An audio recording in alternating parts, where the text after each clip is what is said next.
Hi everyone, it's me. If you like my channel, please like and subscribe. There's a notifications bell that will let you know when I'm about to go live. So just bear with me here. I am pretty ill.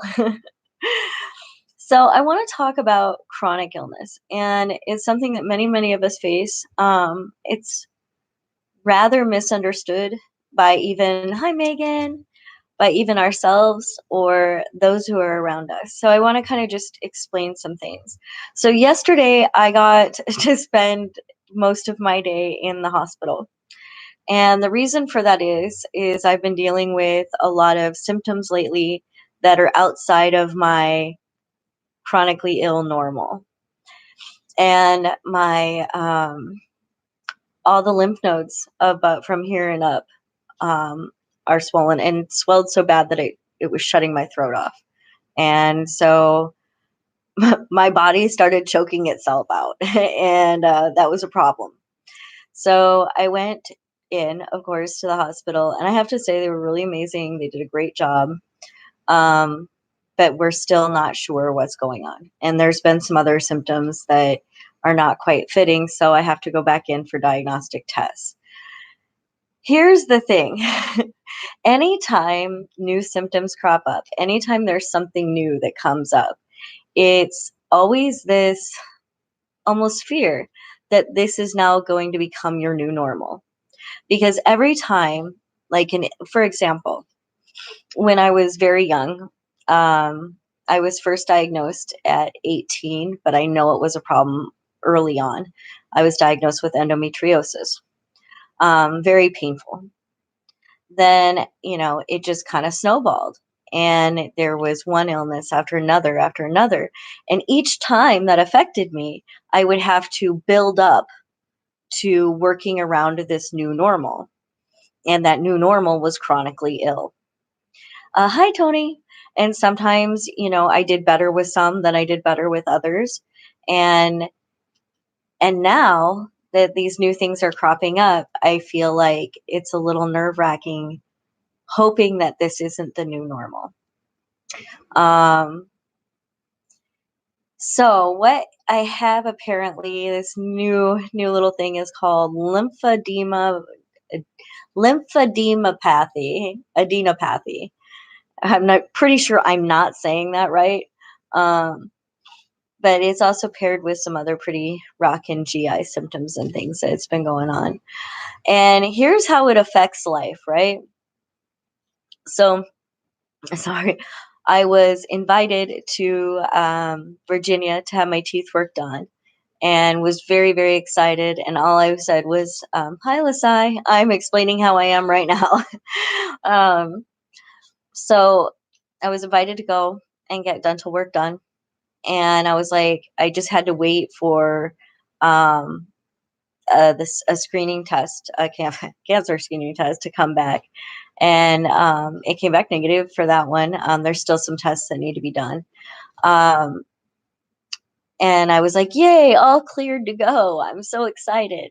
And next thing I know, I'm running a fever, night sweats, and I'm being choked out and have to go to the hospital. And for me, I usually don't go to the hospital unless unless I am pretty sure I am dying. I do try to use the care, but a lot of times it means that I just don't go in and get things taken care of until symptoms get out of hand. And it's been nerve-wracking and it's kind of scary. And today I'm like, so it affects my life. And for those of us that are right, Megan knows we're pretty close. And yeah, no, it's yeah, I have a thing. Like, I even got mad because my primary care, she looked at, and I get it now. I do, now that I've been to the emergency room, and she looked at my throat and she's like, it's just a little red. And then later I found out that it wasn't my throat at all. It wasn't any of that. It was my lymph nodes closing everything up. So, it, I would, they did what they could, and there's more tests that need to be done. I will say though, that anytime, I have to get a lot of cancer screenings for, not only hereditary, but I lived in a Superfund site for asbestos, and there's just been one thing after another. And so during my life, I remember just really trying to hide it, overcome it, and I'm good at it. It just takes a minute. And my biological mother, um, she died at 39 of acute leukemia. And, of course, father, grandparents are dead from cancer. And so anytime there's that screening, it always kind of just makes me nervous. Um, but then again, I have a wonderful support system of people who are like, you don't worry about it till it comes. It could be any list of things. Thank you, June. I appreciate that. And also, what I want to talk about is how we can help people with chronic illness and those of us with chronic illness. And that is through trauma informed care. And I'm going to take you through, like, back in the gap when they thought that endo, it was rarely found, and they were just like, well, it's a hormonal issue, go see a therapist. Now we found out it's a pretty serious issue, and it can cause a lot of issue or a lot of problems. And, same thing with fibro, same thing with all of these things. But now we have this stuff called trauma informed care. And that right there tells people, okay, what traumas have you been through? Because we know for a fact that trauma in and of itself, whether that be emotional, physical, whatever, trauma in and of itself causes physiological changes in the body and makes us at risk for different diseases. And so we have to really know, it isn't, we have to have a trauma informed healthcare system where we understand all of the facets of healthcare, and we understand the environmental causes, the um, genetic and hereditary causes. And we have moved, I have to say, hi, Laura, from having medical issues my entire life. I can say for a fact, I am so grateful at how far we've come. We have come leaps and bounds from where we were before in care. And that gives me a lot of hope. I think where a lot of us get very, very frustrated is when not even the best of science can cure something. Because it doesn't matter whether it's a medication or a plant or anything, nothing is a cure all. And sometimes, like with AS and all of these, sometimes it just comes and goes, the pain and the symptoms. And what you can do is you can treat those symptoms to make them to where they're not as bad. And I think that's where I know I got it twisted for a long time. And I thought, well, if they diagnose it, they'll cure it. And that's not the case, because some things literally have no cure, but we can definitely treat the symptoms. But I think that's where we really need to have an understanding of the glories of healthcare and the setbacks and what we can't do. Because by understanding, again, just like with personal stuff, understanding the flaws in will help us repair those things. And that's where, like, I'm just so happy that we have, hold on. I don't know. They gave me steroids this year and my heart is like pounding today. um, but that's where we come into trauma informed care, is knowing that everything has an impact. And that's really kind of interesting as well, because since we know that everything in ourselves has an impact, we also know that that's the same for everything in the world. And it really points out that the interconnectedness of the world and how everything has an effect on something else. And it's a huge ripple. And that's why promoting kindness and goodness and the right and human rights and environmental rights is the right thing to do. Because the more we educate, the more we make strides forward, the more we study it, the more we look for those flaws so we can fix them. That's how we move forward. I'm gonna respond to some questions. Yeah, thank you. Oh, I'm so glad Junior's is in remission. Mine is in remission as well. I after my third child, I just had everything tied and burned. It was, and then after my son, they had taken out the top portion of my uterus to try to slow it down. Hi Saba, I'm doing. I am used to in my life lots of challenges. So when new ones crop up, I tend to just really look at it as another challenge. Maybe I'm leveling up. I don't know. But I think that's all I can do is just when things like this come, really look at them, evaluate them, and and talk about it. It helps. Um, Laura, like mental illness, there's no cure, but there are things to help manage it. Absolutely, absolutely. It is the same thing. And that's where trauma informed care comes in. It's because we know that mental illness is physical illness. It's an issue in the brain. And the brain is an organ. So I mean, we've come strides. We really have.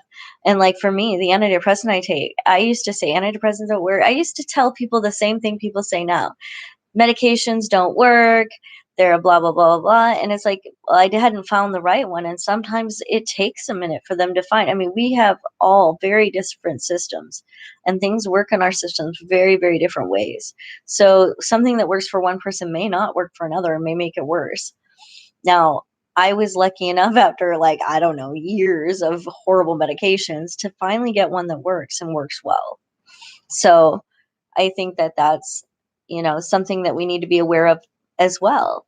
There's sometimes a lot of information to go through, and that's why also, the advent of AI and being able to fill in those problems in healthcare where all the knowledge isn't necessarily right there at the time, and we have to go through things.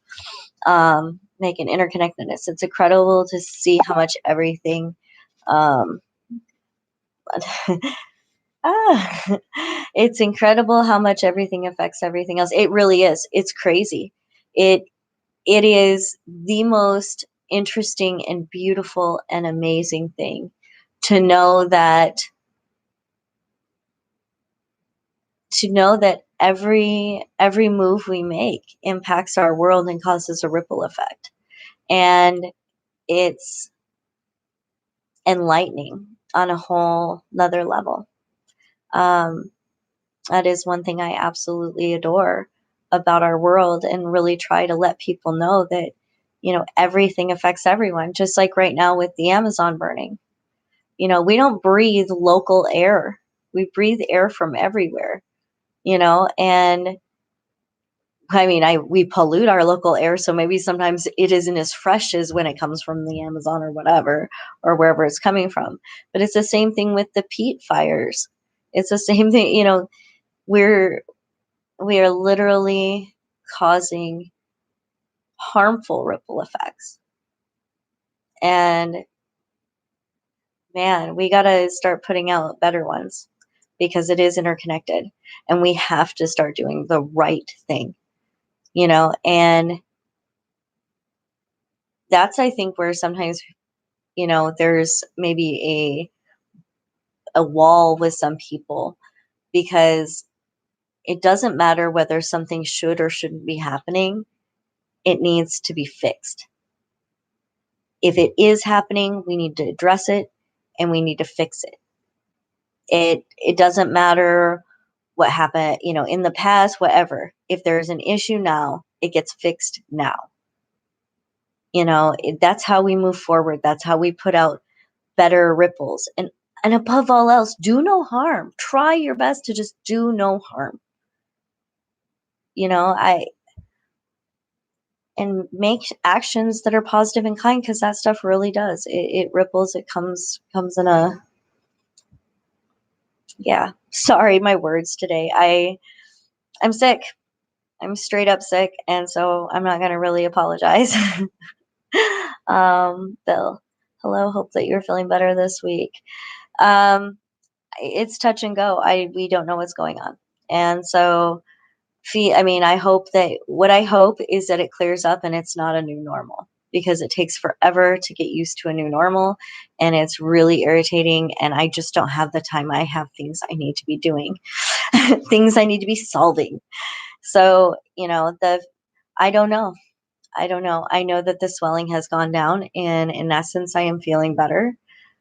But I also know that there's some pretty serious things going on, and um, and I'm like digging in my heels, like, all right, let's battle it out, let's fight this.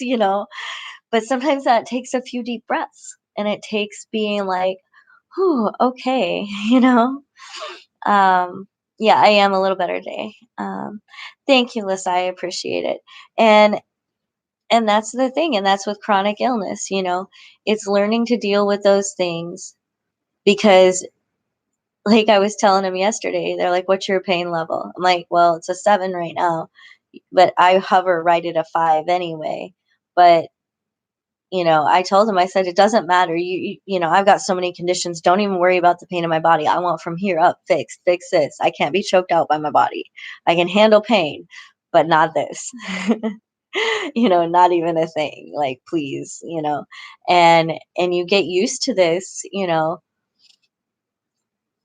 It's not that some of these things you will never ever get better from, unfortunately. And some things are progressive and debilitating, and what you do is each day, each step, and have faith. We're smart cookies. We are. And we overcome challenges, and resilience is a thing. So I have faith. I have faith in, like, the universe. I believe that there's always hope. So, hi Vladimir, thank you. Hi from Seattle. So are there any other questions or anything? I know that, this probably isn't the best vlog I've done, but I just wanted to reach out because I know so many of the people that I know have chronic illness, and we all, want to make these plans and do these things, and sometimes we just get knocked down. And it takes a second to be like, okay, am I going to be able to get up from this, or am I just going to have to learn how to crawl for a bit? You know. um, Thank you, Laura. I appreciate that. And that's why I said, Laura, too, like, I am used to challenges. I'm used to battling it out. I can do. It isn't, it's like that, just resting from it and being like, man, another thing, like, seriously, I have stuff to do. I gotta be out there. I gotta be doing things. But that's where I'm lucky as well, to be able to have, like, internet and be able to access, even if I can't be out there, I can be studying, I can be researching, I can be doing something. Um, so, Vladimir, is the medication in America free and cheap? No, absolutely not. My medications a month come to 6,000 or a little over $6,000. Now, I am impoverished, so I have Medicaid, and disabled. So I am blessed to be able to have health care. But it's always a fight with the insurance company because they don't want to spend very much on your medication, even if it's something you need. And that's really hard. And I know that people in other states, because it's very regional as well, healthcare is kind of implemented by different states different ways. And I am very lucky to live in a place that has a lot of compassion and access to healthcare and access to medications. Um, Bill, yeah, I am sorry. Or wait, hold on, Megan. I'm sorry you won't be able to go to Virginia. Me too. Like, I was looking forward to the dental work too, but I was also looking forward to spending my time with my friend Liz. Um, yeah, it sucks, and that's why I don't plan very often, and I just kind of go by the seat of my pants because I realize that, every once in a while I just get knocked down, and there's not much I can do about it. But what I can do, again, like I said, battle it out. I'm a fighter, I'm a warrior. I got this, but it just take a breath, and but there's still things that, research, learn knowledge, you know, all those things when, just be whatever I can do, just be. Um, yeah, absolutely, Bill. I do have my own limitations. And that's the thing too. I'm not a big one on limitations. I hate it, and that was, yeah, it's hard. Like it tore me up today. I'm not able to go to harm reduction, but literally I am too sick to be around anybody that has anything, and I can't take my Humira because I'm sick, and you can't take it when you're sick because it's immunosuppressant. So there's all these little chain reactions that come from these different things, and it's like, okay, it's like being in a boxing ring and getting knocked down for a minute, like getting hit, and knowing you got to come back up, but you're still a little dazed. You know? Like you got to take a second to breathe before you can battle again. So that's where I'm at. And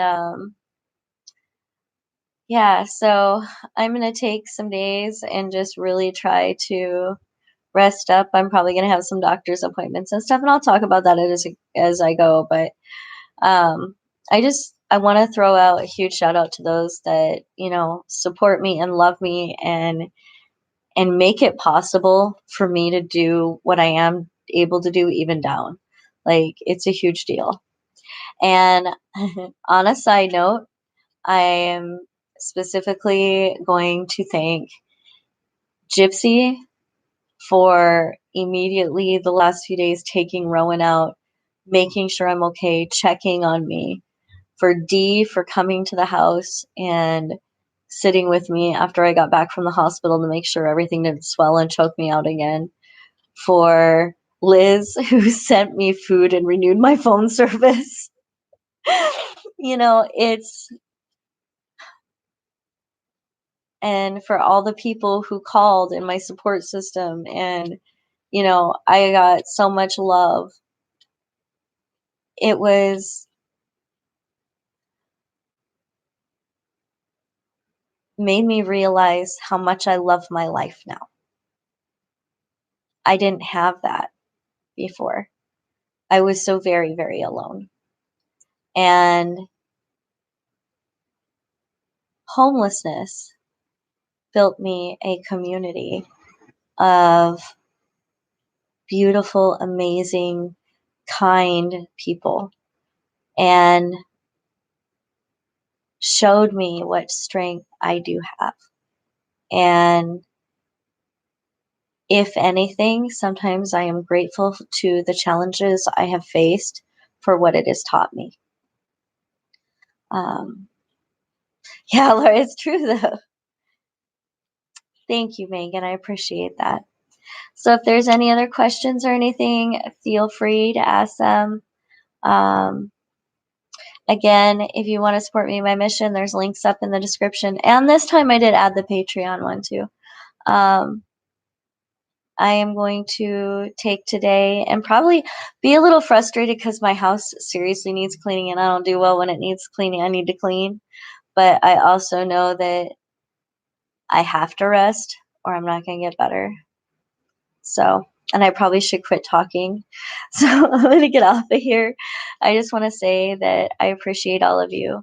Oh, and a special shout out as well to Bill. Um, really, you're really making a lot of headway. And I appreciate all your support, and, like reminding me of the webinars to go to and things like that, because sometimes I get really scattered, and those things are so important and I get a lot from them. So I want to say seriously thank you. And I think that, like I've noticed a few people that are joining. I'm just like so thrilled that you're in contact with. Uday, I am your subscriber. Oh, hi. Nice to meet you. Yeah, I know, right? And I need to start using it better. I literally have a Google Home that will remind me of appointments. and I forget to ask it in the morning. Like, what's up with that? It's totally a learning process though, and for the most part, I make things and I do make it work. I just schedule around things as they come. Thank you. I appreciate that. Um, my content is just life. It's, that's the thing. I don't really, it's what's on my mind. It's what I try to really open subjects up and really, I want to delve deep. I want to think about these things. I want to really just do the best I can to make the best kind of world I can think of. And so that is my goal. Just be a better human being, make a better world, do the best I can. Um, I am happy that I honestly, I've said that numerous times. If I would not, I don't have to be traumatized by the stress of just surviving by being housed. It keeps me going. I it enables me to do what I do and be there for others as well.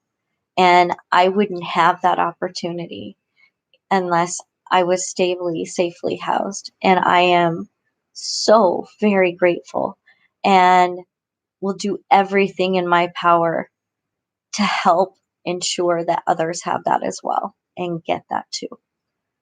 Um, do you ever get really scared with new illnesses? Um, yes and no. There is with when it's with the screenings and things, or like the biopsies, because I get mammograms every 6 months, lumpy, whatever.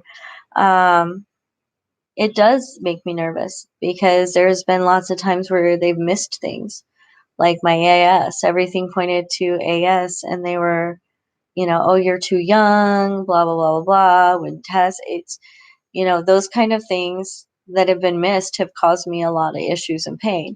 So I don't think it's a fear of the new illnesses because I have a good understanding of my mortality. I will die someday. I don't know what's going to take me out, but I know that there are times I just get tired of the challenges where I feel like I can't breathe for the like not like yeah, like the other day I really couldn't breathe, but like I need to have a break before the next one. And so then it gets tiring. Um I haven't Thank you, Day. I've enjoyed the interviews that you've shared. When you feel better, they will benefit others. Yeah, absolutely. Absolutely. Yeah. There's been a lot going on, and honestly, as far as interviews go and things like that, people are pretty sketch right now. There's a lot of things going on in Seattle. So I have more been concentrating on the system changes and trying to get like supplies out, system. Oh, who am I kidding? I'm working as much as I can. So anyhow, love you all. You're amazing. I appreciate you so much. If you ever want to leave a comment or a question in there, I will try to do my best to answer it. Um, y'all take care, and I will keep you updated. And I'm a fighter, so I'm just a little like worn out. So talk to y'all later. Have a great day.